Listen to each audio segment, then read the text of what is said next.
Bienvenidos a nuestra última sesión de nuestro Predicfest de Biología. En esta sesión trabajaremos preguntas relacionadas con el componente ecosistémico y el componente organísmico. Vamos con nuestra primera pregunta. Nos dicen, teniendo en cuenta la ilustración 1 sobre las formas de vida vegetal en las diferentes regiones de la biosfera, responda a la pregunta. El ecosistema que tiene una precipitación anual media de 125 a 250 milímetros en el nivel subártico corresponde a bosque, desierto, tundra o taiga. En esta pregunta ya tenemos varios conceptos básicos de ecología relacionados en una misma pregunta. Primero que todo nos hablan de la biosfera. La biosfera es la capa de nuestra corteza terrestre en donde están ubicadas todas las formas de vida.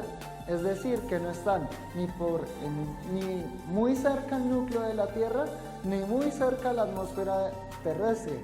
Están en una capa donde la vida puede generarse como tal. La biosfera es esa capa de la Tierra donde está presente la mayoría de los seres vivos en la Tierra. También nos hablan de la precipitación anual. Cuando escuchemos el término precipitación anual, hace referencia a la cantidad de lluvias o a la cantidad de agua que cae en ese territorio durante una temporada o un tiempo específico. Y normalmente se mide en mililitros o en milímetros, dependiendo pues, de la escala que estén utilizando. También nos hablan de niveles subárticos, de niveles de subsuelo. Entonces el suelo se divide en varios niveles. Es importante tener en cuenta que en la pregunta está acompañada por un infograma, por una gráfica que nos ayuda a comprender mejor cómo están repartidos los ecosistemas dependiendo de su precipitación y dependiendo de la altura a la que se encuentren. Nos preguntan por un ecosistema que se encuentra en una precipitación anual media de 125 a 250 milímetros y que se encuentra en el nivel subártico. Teniendo en cuenta la ilustración, hacemos nuestra triangulación como si fuera un plano cartesiano y el ecosistema que se encuentra entre 125 y 250 milímetros en el suelo subártico es el ecosistema taiga. Descartamos las otras opciones dado que la información mostrada en la ilustración nos da como coordenadas taiga. Es muy importante poder ubicarnos, tener la noción de plano cartesiano para poder encontrar la respuesta. Para la segunda pregunta de esta sesión de biología vamos a trabajar el componente ecosistémico y el componente organísmico que hace referencia acerca del funcionamiento de los organismos dentro de los ecosistemas. Vamos a leer nuestra pregunta. Dice, para encontrar el lector material de un asesinato, los investigadores de la policía realizaron una inspección judicial en la casa del sospechoso del crimen y recolectaron muestras biológicas para determinar si el ADN hallado en los restos del sujeto asesinado corresponde al del presunto joven sospechoso del crimen. Según lo anterior, el estado de los factores hereditarios internos de un organismo, sus genes y por extensión su genoma corresponde a, y nos dan diferentes opciones: fenotipo, eucariota, genotipo y procariota. Para resolver correctamente esta pregunta debemos tener en cuenta algunos conceptos básicos, en este caso de biología celular y de genética. Entonces vamos a definir cada uno de estos conceptos. Encontramos en la imagen nuestro primer concepto, fenotipo. El fenotipo hace referencia a las características físicas visibles de un organismo, como el color del pelo, el tipo de piel, el color de los ojos, la estatura, si es gordo, si es flaco. Todas estas características físicas visibles las llamamos fenotipo. ¿Listo? Nuestro segundo concepto es eucariota. Recordemos que eucariota hace referencia al tipo de célula que tiene su ADN en un núcleo definido, protegido por un núcleo en el citoplasma. Entonces, eucariota hace referencia a un tipo de célula. Descartamos esta opción. Tenemos otra opción, la opción de procariota, Esta opción nos hace referencia a un tipo de célula que tiene su ADN esparcido en el citoplasma, es decir, las células procariotas son las que no tienen núcleo definido. La descartamos también, ya que nos están hablando de un tipo de célula, y en la pregunta nos dicen sobre los factores genéticos en una muestra recogida en una escena del crimen. Nuestro último término clave es genotipo, y el genotipo hace referencia a las características genéticas de un organismo. Son características no visibles fácilmente. Hace referencia a su ADN, a sus cromosomas y a su genoma como tal. Entonces, de todas las opciones que nos dan en nuestra pregunta, la correcta es genotipo, ya que el genotipo hace referencia a las características genéticas, como son el ADN y segmentos de genes. Para nuestra tercera pregunta de la sesión de biología, esta pregunta hace parte del componente celular, ya que nos hace referencia a la síntesis de proteínas a partir del ADN. La pregunta dice: el procedimiento llevado a cabo para replicar la insulina fue muy ingenioso. Se utilizaron bacterias de una especie Escherichia coli, E. coli, como factorías en miniatura para producir de forma separada la cadena A y B de la insulina humana, introduciendo para ello los genes que las codifican en las bacterias mediante un vector. Al introducir el gen de la insulina al ADN de la bacteria, se esperaría que ella transcribiera en ARN de transferencia y se tradujera a la proteína. Segunda opción, realice la traducción de ARN mensajero y se transcribiera a la proteína. Tercera opción, se transcribiera en proteínas y se tradujera a ARN mensajero. Y nuestra última opción, realice la transcripción a ARN mensajero y traduzca la proteína. Teniendo en cuenta la información que nos dan en la pregunta, es importante recordar cuál es el proceso o los pasos que se dan en la síntesis de proteínas. Como podemos ver en la imagen, la síntesis de proteínas inicia con el ADN se transcribe a ARN mensajero, el ARN mensajero se traduce a proteínas, aminoácidos, y los aminoácidos forman proteínas. Podemos ver en la pregunta, nos hacen referencia a la síntesis de proteínas. Es importante recordar entonces cuál es la ruta en la síntesis de proteínas. Para la síntesis de proteínas siempre se parte de la materia prima que va a ser el ADN. El ADN se transcribe a ARN mensajero, el ARN mensajero se traduce a aminoácidos y ya más de 50 aminoácidos es considerado una proteína. Teniendo en cuenta esta ruta sintética, dentro de las opciones que nos dan en la pregunta, vamos a descartar y a elegir la correcta. Una de las opciones dice, lo transcribirá en ARN de transferencia y se traduce a proteína. Esta opción, aunque sí es correcto que se transcribe ARN, es incorrecto que se transcribe ARN de transferencia. El ARN de transferencia se da mucho antes de empezar la síntesis de proteínas. Entonces es incorrecto, ya que sí se transcribe ARN, pero no se transcribe ARN de transferencia. Descartamos esta opción. Otra opción nos dice, realiza la traducción a ARN mensajero y se transcribe a proteína. Esta información es falsa, ya que cuando el ADN pasa a ser ARN, lo que realmente sucede es una transcripción. Y en esta opción nos hablan de una traducción. Entonces la descartamos, ya que este término es incorrecto. Tenemos otra opción que nos dicen, el ADN lo transcribe en proteínas y se traduce en ARN mensajero. Como acabé de explicarlo en la ruta de síntesis de proteínas, primero el ADN se convierte en ARN mensajero, el ARN mensajero se traduce a aminoácidos y ya los aminoácidos forman la proteína como tal. Entonces descartamos esta opción, ya que nos dicen que primero se forma la proteína y después el ARN mensajero. Es al contrario. Y tenemos la última opción que nos dice, realiza la transcripción ARN mensajero y traduce la proteína. Esta opción es correcta, ya que cuando el ADN pasa a ARN mensajero, lo que sucede es una transcripción, tal como nos lo dicen en esta opción, y luego de la transcripción hay una traducción a proteína. Esta es la opción correcta. Se realiza la transcripción a ARN mensajero y traduce a proteína. Para la cuarta pregunta de nuestra sesión de biología, vamos a trabajar el componente celular. En este caso hace referencia a las leyes de la herencia de Mendel. Esta pregunta hace énfasis directamente en un cruce dihíbrido.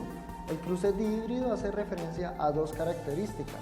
Ya vamos a verla y vamos a explicar la pregunta como tal.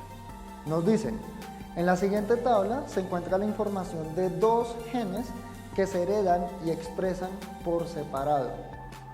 En una población de ardillas silvestres, si se cruza un macho y una hembra, color gris y cola larga, heterocigotos para ambas características, la probabilidad de encontrar en la descendencia una ardilla homocigoto dominante es de, y nos dan la opción, primera opción 50%, segunda opción 25%, tercera opción 12,5% y finalmente 6,25%.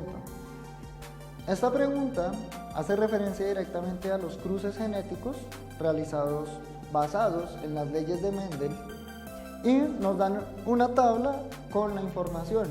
En este caso la información que nos dan hace referencia a las características del pelo y nos dicen dos características. Uno es la longitud, el pelo puede ser largo o corto. Y otra característica que nos dan son los colores. Nos dicen que puede ser de color gris o que puede ser de color café.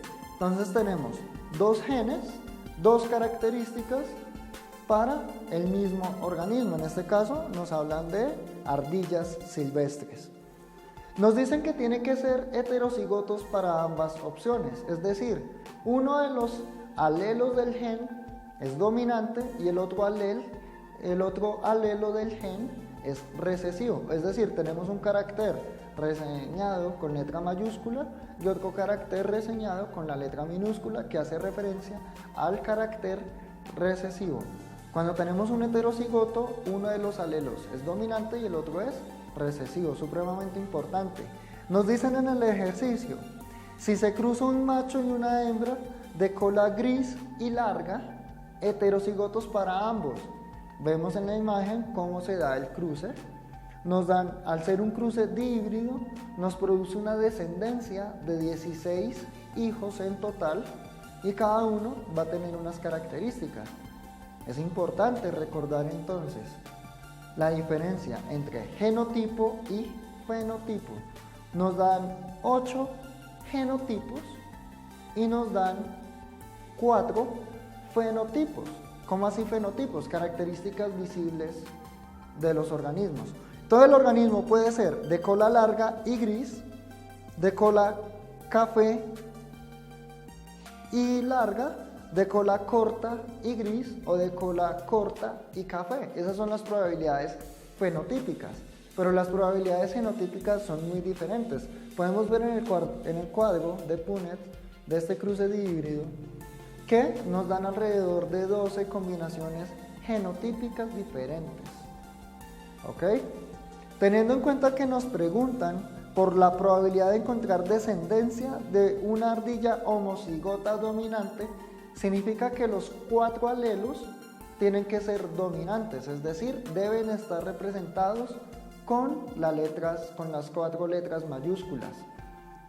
Como solamente encontramos un individuo que cumple con esta regla, con los 4 alelos dominantes, hacemos la división. Un individuo de 16 posibles tiene las características que nos preguntan. 1 dividido 16 nos da 0,00625, pero como es un porcentaje, lo multiplicamos por 100 y nos da 6,25. Teniendo en cuenta las opciones que nos muestran, elegimos la opción que nos dice 6,25%. Esta es la probabilidad de tener un organismo homocigótico dominante. La última pregunta de la sesión de biología, vamos a trabajar el componente ecosistémico. Esta pregunta hace referencia específicamente a la selección natural propuesta por Charles Darwin y nos preguntan sobre una característica puntual y necesaria para que se dé la selección natural en la naturaleza. Leamos la pregunta. Nos dice, la teoría de la evolución por selección natural afirma que los cambios en el ambiente favorecen cambios en las poblaciones. De esta manera, un individuo que no posea las características que son favorecidas por el medio, tendrá menos oportunidades de sobrevivir y de reproducirse. Podríamos afirmar que la materia prima para el proceso de selección natural es la primera opción. Es la abundancia en individuos porque entre mayor sea el número disponible es más fácil sobrevivir. Otra opción que nos dan es el fenómeno de la mutación producida por el ambiente porque es lo único que genera cambios heredables. Otra opción son los organismos anormales ya que el medio favorece siempre a los fenotipos más extraños. Y nuestra última opción dice es la diversidad entre individuos de una especie, ya que la naturaleza va a tener de dónde escoger. Teniendo en cuenta el enunciado, nos preguntan acerca de la selección natural. Para que pueda haber selección natural, es necesario que hayan cambios significativos en el ADN para que esos cambios significativos se hereden de generación en generación. Es decir, que los hijos tengan características similares o idénticas a las de los padres. Para que estas características se hereden, tiene que haber cambio en el ADN. ¿Listo? Ahora, si bien nos preguntan acerca de la selección natural, también nos preguntan acerca del mecanismo de evolución. Mientras mayor diversidad de variedades de una misma especie haya, en el caso de que en el ambiente haya un cambio, ya sea en la alimentación, o en la luz, o en la humedad, los organismos a tener más variaciones entre ellos va a tener más probabilidades de sobrevivir. Mientras haya menos variedad de un organismo, menos probabilidades de sobrevivir, ya que si se encuentra un factor perjudicial para ese organismo, al no haber variedad de organismos, afecta a toda la población de organismos. Entonces hay dos factores, tiene que haber cambio genético y tiene que haber variedad de organismos de una misma especie. Teniendo en cuenta las opciones que nos dan en la pregunta, respondemos y descartamos cada una de las opciones. La primera opción que nos dan es la abundancia de individuos. El factor primordial para que exista la evolución por selección natural, dice, es la abundancia de individuos porque entre mayor sea el número disponible es más fácil sobrevivir. Como les acabo de explicar, si hay muchos individuos pero genéticamente son todos iguales, si hay un factor que amenace, va a acabar con todos los individuos. Entonces descartamos esta opción ya que no hay diferencias, no hay diversidad entre los individuos de la misma especie. Descartamos esta opción.